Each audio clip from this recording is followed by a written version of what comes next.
ஜிப்ராயில் அலைஹிஸ்ஸலாத்து வஸ்ஸலாம் அவர்கள் பெருமானாரிடத்தில் வந்து சொன்னார்கள், நாயகமே, உங்கள் மனைவி கதீஜாவுக்கு நான் சலாம் சொல்ல ஆசைப்படுகிறேன். அன்னை கதீஜா ரலியல்லாஹு இடத்தில் போய் கேட்கிறார்கள், இதை விட பெரிய பாக்கியம் என்ன இருக்கிறது, அழைத்து வாருங்கள் ரசூலே. ஜிப்ராயில் வருகிறார்கள், சலாம் சொல்லுகிறார்கள். வந்தது ஜிப்ராயிலா என்று சோதிக்க வேண்டும். சம்மணம் போட்டு அமர்ந்து கொண்டு பெருமானாரை, நாயகமே என் மடியில் அமருங்கள் என்றார்கள். ஜிப்ராயில் நம்மை பார்த்து கொண்டிருக்கிறாரான்னு கேட்டாங்க. ஆமா, பார்த்துக்கிட்டு தான் இருக்கிறாரு. தலைச்சீலையை அகற்றி மூடி தெரிகிற அமைப்பிலே அன்னை கதீஜா ரலியல்லாஹு அமர்கிறார்கள். இப்பொழுது ஜிப்ராயில் நம்மை பார்த்து கொண்டிருக்கிறாரா? பெருமானார் சொன்னார்கள், தலை தெறிக்க ஓடிக்கொண்டிருக்கிறார். அப்ப வந்தது ஜிப்ராயில் தான்.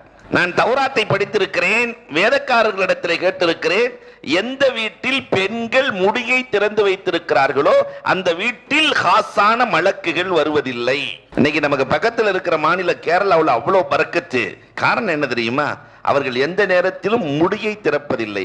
இனி வாழ்நாளில் நாம் முடியை மறைத்து வாழ வேண்டும்.